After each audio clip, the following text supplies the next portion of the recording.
what's the most important or the most famous sport in Ireland? Other than professional drinking,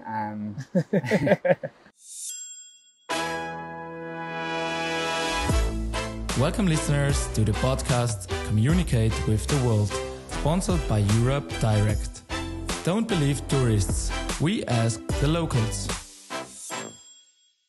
Hey man, nice to Hey, meet you. Nice to meet you. What a pleasure to have you in my podcast. Yeah, Here we are in a special place, right? yeah. In very the special. Sill. Yeah. Wow. Let's Yeah. enjoy it for a few minutes and let's give our listeners a small overview of Ireland, right? Yeah.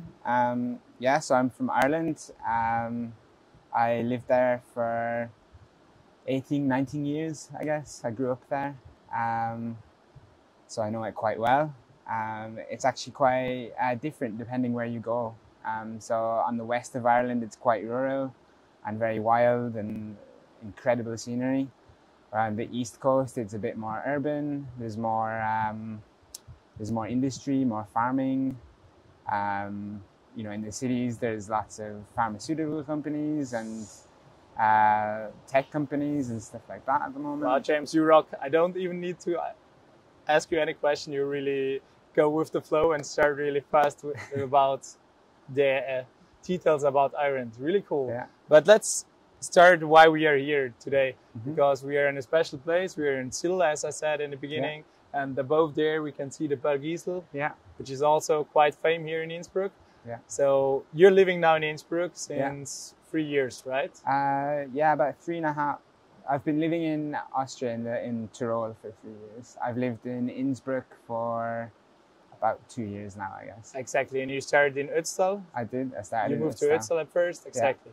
That's also why we're here, next to the water Yeah. and next to the Sill, because you're a rafting guide here, right? Yeah. So I first came here. I was offered a job, just a seasonal job as a raft guide for 3 months, and 3 years later, I'm still here. So I never really left. I came Happy to here hear and that. fell in love with the place, and yeah.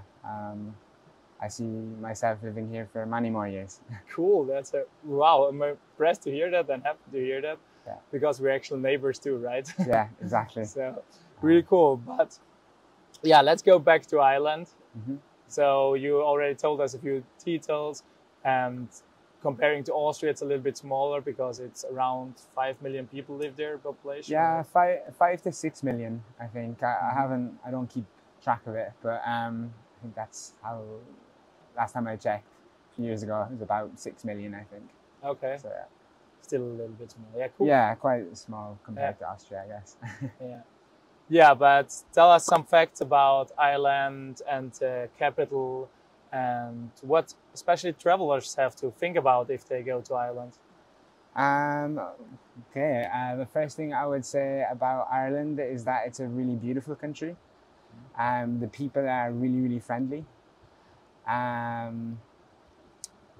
There's lots of things that you should definitely do there. You should definitely go and see the countryside, especially on the west coast. Cities and even smaller towns are like full of different things to do. Like what's quite famous is live Irish music. True. So both Pop kind music, of more, both more like kind of modern stuff, but also traditional music. Everyone like loves a good party there, and you'll find many. True. I'm sure our listeners are interested in that. Yeah. So, well, we all know Guinness is from Ireland. Yeah. It's famous everywhere, exactly the Yeah. same as the Irish pubs. You can find them here in Innsbruck, for example, twice, and everywhere around the world. Yeah, you can find them. You've heard the song, right? There's all the different Irish pubs. You find them in Kathmandu, and you find them everywhere. Are Irish people proud of the Irish pubs? Do you like them? Do you also go to them when you're abroad? Yeah, like for sure. I think when Irish people go abroad, like lots of Irish people go on holidays to Spain and places like that, and they just go to an Irish bar in Spain, which I think is hilarious. But, Yeah, me too. But I guess a lot of people like what they know they like, and Well, if we go to Ireland, are there any hidden spots which you can recommend, which you are things what we really have to do? Um, there's there's lots of really big kind of tourist places that I would definitely recommend going to, like really beautiful places. Like, so if you like nature, definitely anywhere on the west coast, like places like Donegal, Killarney, Kerry, Mayo. They're all really, really beautiful counties, and they're all along the west coast. So the best thing you would do is, I say, like rent a car. Ireland's public transportation system isn't the best in the rural areas, so definitely rent a car. And you can find some beautiful, really remote places with lots of really friendly people. Yeah, everywhere in Ireland, but especially on the west coast. But at the same time, on the east coast, the east coast of Ireland is like a little bit more developed. There's more there, and that's like true both now, but also in the past. So what I think is really interesting about Ireland is you can be driving through the kind of like the middle of it, especially like outside of Dublin. You can be going through lots of narrow roads in the kind of farming area, and you could find like a building that is like 500 years old, and it's not like advertised as a tourist spot, but you just like stop and you think like there's this old mill that, you know, should be a tourist spot, but it's not. And it's like quite authentic in that way. You'll just find like little bits of history all over the world, all over Ireland. Very good succession, yeah. And you can find it easily via Google Maps and. Yeah, that's the thing. I wouldn't say it's even marked on Google Maps. Like it's just like kind of accepted, and no one really. You just see like traces of it everywhere. There's like even parts of the mountains in Ireland. They're very specific areas. I think if you Google it, you'll probably find the locations, but you can find like markings on the rocks, like spirals, where the Celtic people, you know, like old Celtic from, you know, a long time ago, they used to like drawing spirals on things, and they've got lots of different monuments that they've made all over Ireland where you can see signs of this. Crazy! I have to be there. I have to go there. You should show me once. Yeah, for sure. For sure. But then also like in the cities, the cities are quite amazing just for the culture. A lot of people don't know, but like Ireland is very multicultural. There's people from all over the world there. Like in cities like Galway, it's very student focused, and I would actually say a lot like Innsbruck in many ways. Yeah, like Dublin is very famous for its Irish bars and its nightlife, and you can just walk into any bar and there'll be like live music, and it's like something very unique. Like even in the streets, people play music, which is something I wish they did more in Innsbruck actually. True, yeah. I also miss that. That's a really good point, which we have to change in Innsbruck. Yeah. Even if we both like the city really much, but that's really missing here. Yeah. The people playing on the streets or in the pubs. Yeah. True. Yeah. So to sum it up, you told us about Dublin, the land side with your hidden spot, which is really cool. We definitely have to go there once, and our listeners should do that too. Yeah. And you said we should get a car when we go to Ireland. So, but we have to tell them that it's still left driving, right? Yeah. So it's just like the UK. It's the other side. So it's not that hard to change over. Like your first hour on the road is a little bit different, but after that it's fine. Yeah, it's also what I experienced. The first few moves are a little bit, what I'm doing here. And exactly. You feel a little bit weird, but after a while you get used to it really fast, right? Yeah. Wow, really cool. So, but let's speak a little bit about security. How is it? We spoke about nightlives and going out and things like that. Do you feel always safe when you're back at home? Are there some risk when you go out, something which you have to focus on or look at? I would say in general, Ireland is quite safe.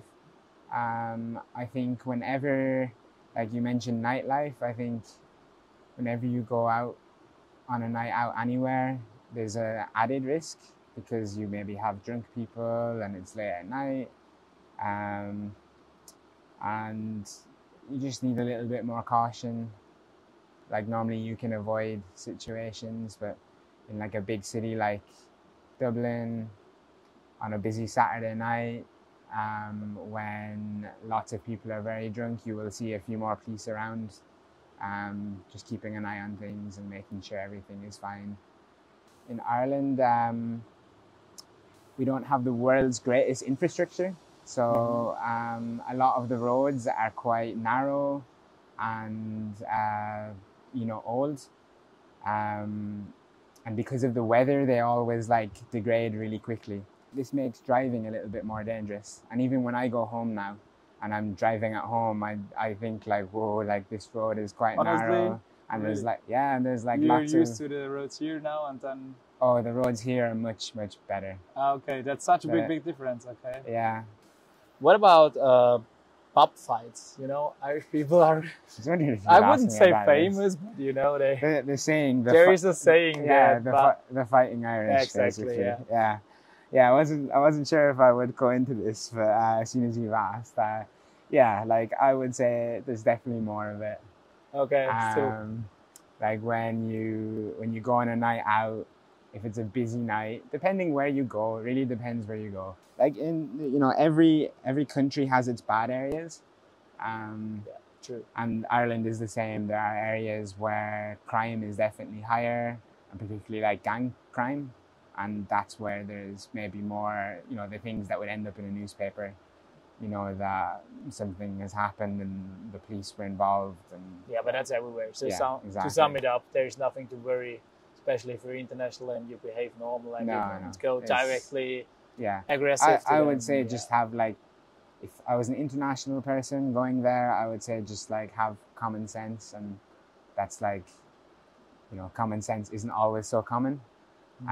But for that, I would mean if you're going out for a night and you're having a few beers, just make sure you're maybe with some, you don't have to be with friends, but just don't drink too much, so much that you can't make good decisions and be safe. Yeah, that's a good advice anyway. Yeah. So we spoke already about beer and everything, and in the last podcast I often ask about the price level, and it's really easy to compare other countries with a pint, for example, a pint of beer. Yeah. So, do you know how much a pint of beer is in Ireland back at home? It's comparing with Innsbruck. Is it expensive? So beer in Ireland, it does vary a bit where you go. So in Dublin, it will be more expensive in the city, or maybe in a fancy hotel. But it is more expensive. And actually living in Ireland is quite expensive. I think Ireland in general is an expensive place. There's a number of reasons for that. One, I think because it's an island, everything's more expensive to get there. Especially on the subject of alcohol, a lot of the reason for the expensive, the high price of alcohol is because of taxes. So the government taxes it more because it wants the Irish people to drink less. Which is not that bad. Because makes sense. Ireland has a reputation for drinking too much, and a lot of the high prices for things are because of taxes.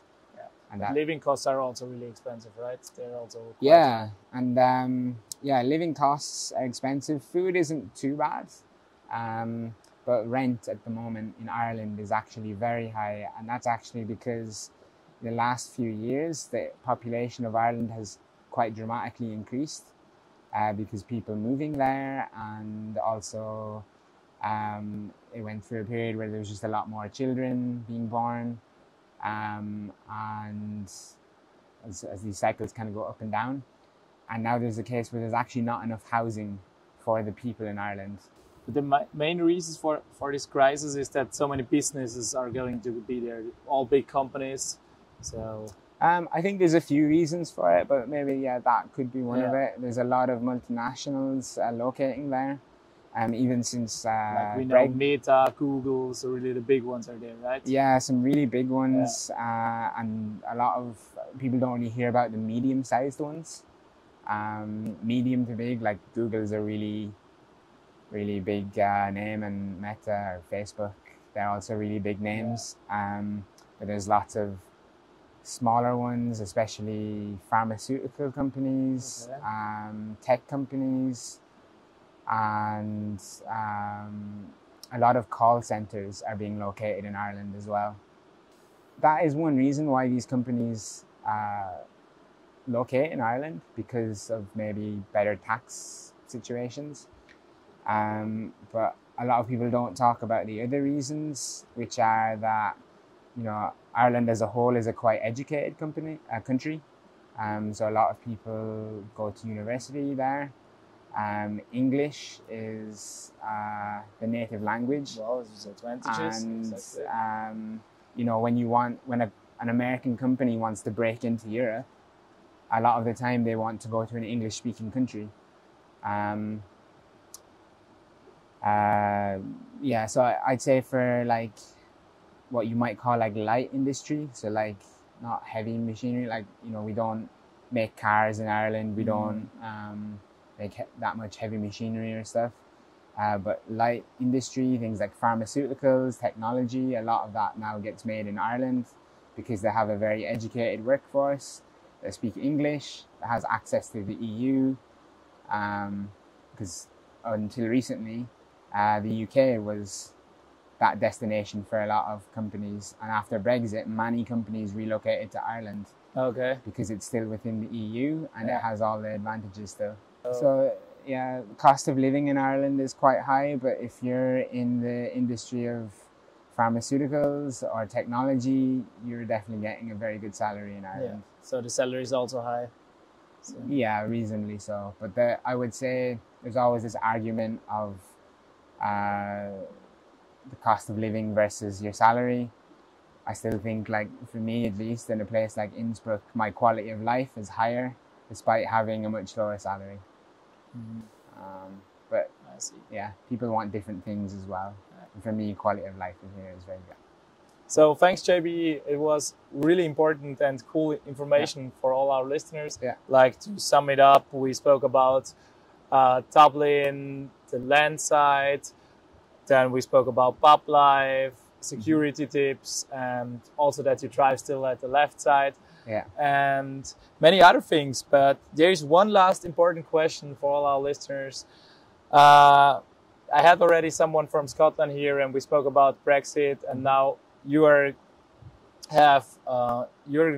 next to Northern Ireland, and there was always a discussion between all the conflicts back in the past, in the 80s, when Northern Ireland, the British nationalism and the Ireland parties had their fights. Yeah. And well, there's no hard border so far, I guess, because you have your agreement from back on the beginning of the 90s, right? Yeah, the Good Friday Agreement. Good Friday Agreement. Yeah. So what's the situation now? I know it's complicated, but try to give us a small overview. I guess, yeah, what you said is perfectly right. It's complicated. There's a lot of history involved in it and a lot of different agreements. And to put it simply, there's the Good Friday Agreement, which kind of put an end to all the fighting in Ireland. And as part of the UK leaving the EU, there is a requirement for a hard border in some sense between the EU and the UK. So there can't be illegal free trade to protect the EU and its economy, and actually vice versa for the UK.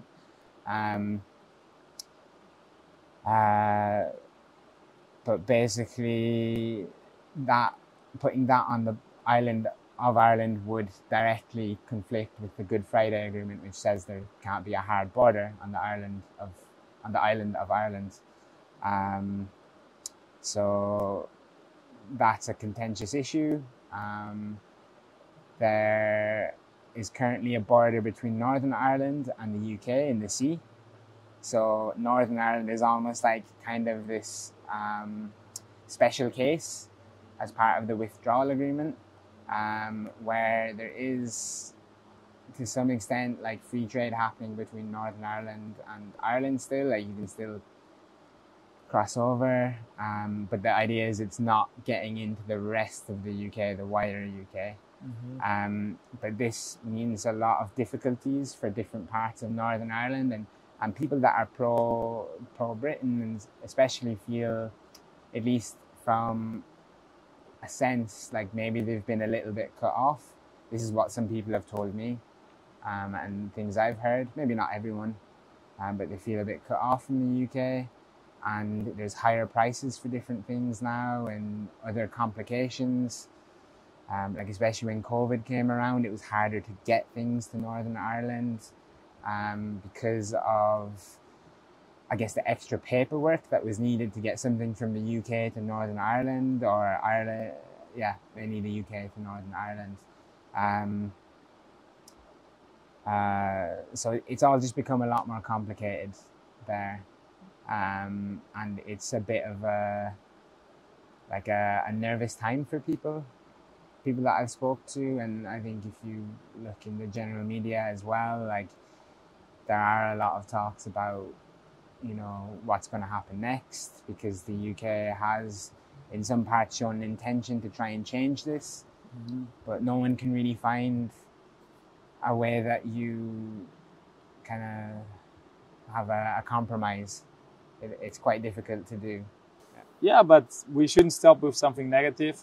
Again, Ireland has so much to see at the show, and a lot of things to experience. Yeah. So thanks a lot to give us some quick overview about Ireland. Yeah. And yeah, hopefully we can discover it once together, Ireland. For sure. And thanks for showing us your hidden spots and all the good suggestions.